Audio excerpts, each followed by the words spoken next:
Domicile जो है वो सिर्फ टीआरई 4 के लिए बोला है, अभी सबके लिए नहीं बोले हैं। 2023 में डोमिसाइल नीतीश कुमार ने हटाया, इसलिए हटाया कि 24 में लोकसभा में प्रधानमंत्री बनने का नशा चढ़ा था और बिहार के लाखों युवाओं का नौकरी दूसरे राज्य के युवाओं को दे दिया। अभी जब विधानसभा का चुनाव आया है तो टीआरई 4 में कह रहे हैं कि बिहार के लोगों को प्राथमिकता मिलेगी। इससे बात नहीं बनेगी। बिहार में हमेशा के लिए कम से कम 2/3 नौकरी बिहार के युवाओं के लिए रिजर्व होना चाहिए।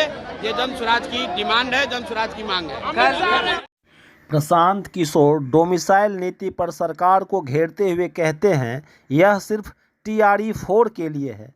साथ ही उन्होंने एसआईआर पर कहा कि भाजपा नीतीश सरकार को लग गया है कि इस बार प्रवासी लोग सरकार के खिलाफ वोट करेंगे, इसलिए उनका नाम कटवा रही है। साथ ही वह खुद को जामवंत और जनता को हनुमान बता रहे हैं। हम लोग पिछले कई हफ्ते से बोल रहे हैं कि चुनाव आयोग सत्तारूढ़ दल भाजपा और एनडीए के सहयोगी दलों के साथ मिलकर बिहार के उन लोगों का नाम वोटर लिस्ट से काटने की कोशिश कर रहा है जिसको समाज में हम लोग वंचित, गरीब या प्रवासी जानते हैं। जो बिहार के लाखों बच्चे बाहर गए हैं मजदूरी करने, सरकार को मालूम है कि वो वापस आएंगे तो एनडीए के खिलाफ वोट करेंगे, इसीलिए उनका नाम काटने का प्रयास हो रहा है। लेकिन मैंने ये पहले भी कहा है, सुप्रीम कोर्ट ने कह दिया कि जिसके पास भी आधार कार्ड है उसका नाम वोटर लिस्ट में रहेगा। चुनाव आयोग को नागरिकता तय करने का कोई अधिकार नहीं है। और अंतिम बात, अगर 2-4 लोगों का नाम कट भी गया तो याद रखिए, अगर 100 में 95 आदमी का भी नाम वोटर लिस्ट में है तो वो 95 लोग ही भारतीय जनता पार्टी और नीतीश कुमार को हटाने के लिए काफी हैं। इनको कोई नहीं बचा सकता, इनको हटना ही है। आपकी बढ़ती लोग 50,000 वोट में जीत जाएंगे।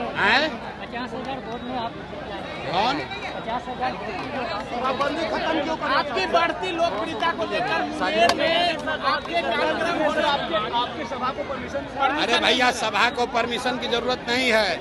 लोगों को किस परमिशन की जरूरत है? ये हमारी लोकप्रियता नहीं है, ये लोगों की ताकत है। प्रशांत किशोर जामवंत हैं और जनता हनुमान है।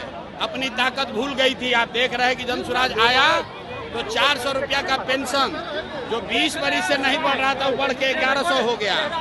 आशा दीदी लोग का मानदेय बढ़ गया, रसोईया का वेतन डबल हो गया और डोमिसाइल लागू करने जा रहे हैं। ये दिखाता है कि लोकतंत्र में अगर बढ़िया विकल्प होगा तो आप अंदाजा लगाइए बिहार के लोगों का कितना बड़ा फायदा होने वाला है। इसलिए नीतीश कुमार चाहे कुछ भी कर ले, अब उनका जान बचने वाला नहीं है। जनता बिल्कुल तैयार बैठी है नया विकल्प बनाने के लिए। डोमिसाइल नीति पर आपने कहा था कि 100% सीटों पर चाहिए। अरे भैया, 85% सीटों पर बिहार सरकार डोमिसाइल जो है वो सिर्फ टीआरई 4 के लिए बोला है, अभी सबके लिए नहीं बोले हैं।